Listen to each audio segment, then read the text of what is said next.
తామన్నారు. కోట్ల రూపాయలు పెట్టి కట్టినాం, ఇంకా కొత్త పని ఉంది, దానికి తీర్మానం కాపు ఉంది, డబ్బులు పెట్టినాం, తీర్మానం కాపు ఉన్నది. మరి ఇప్పటి వరకు టెండర్ ఎందుకు పెట్టలే ఒక్క నాయకుడు అని అడిగిండా?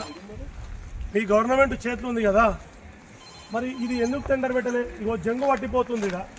ఇంత పెద్ద దగ్గర ఉపాధి ఇవ్వలే అంటారు కదా, మరి ఒక దగ్గర 120 షట్టాలు ఉన్నాయి.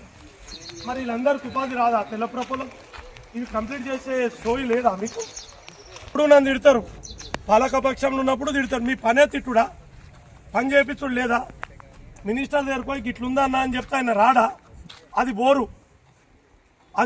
పొద్దున్న లేస్తే ఎవరిని తిట్టాలి, ఏం నేను సంవత్సరం తర్వాత ప్రెస్ మీట్ పెట్టిన, అంతా ఉలికిపాటు ఎందుకు మీకు? సంవత్సరం దాకా ఒక్క మాట అనలే, అది కూడా మీ పేరు ఒక్కరిది కూడా ఎత్తలే, కానీ నా పేరు పెట్టి తిట్టిరు నిన్న. మీ పేరు ఎత్తలే. ఎంఐజీని విద్యుత్ నగర్ను ఎలిమెలను తెల్లాపూర్ డివిజన్లో కలుపుతున్నారు. మీతో అవుతుందా కాదా చెప్పండి. కాదంటే కాదన్నాడు, ఖతం అయిపోయా.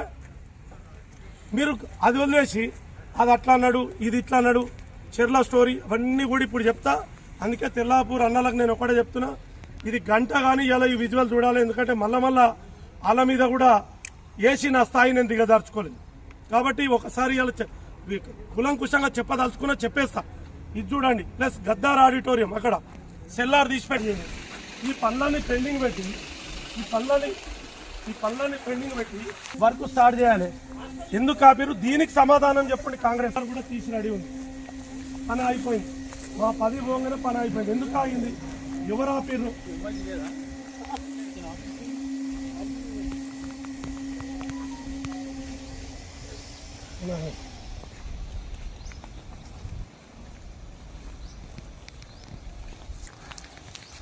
దయచేసి నేను ఒకటే చెప్తున్నాను, ఇవన్నీ మీరు తెల్లాపూర్ ప్రజలకు తెరవాలి. తిట్లాటలు వద్దు.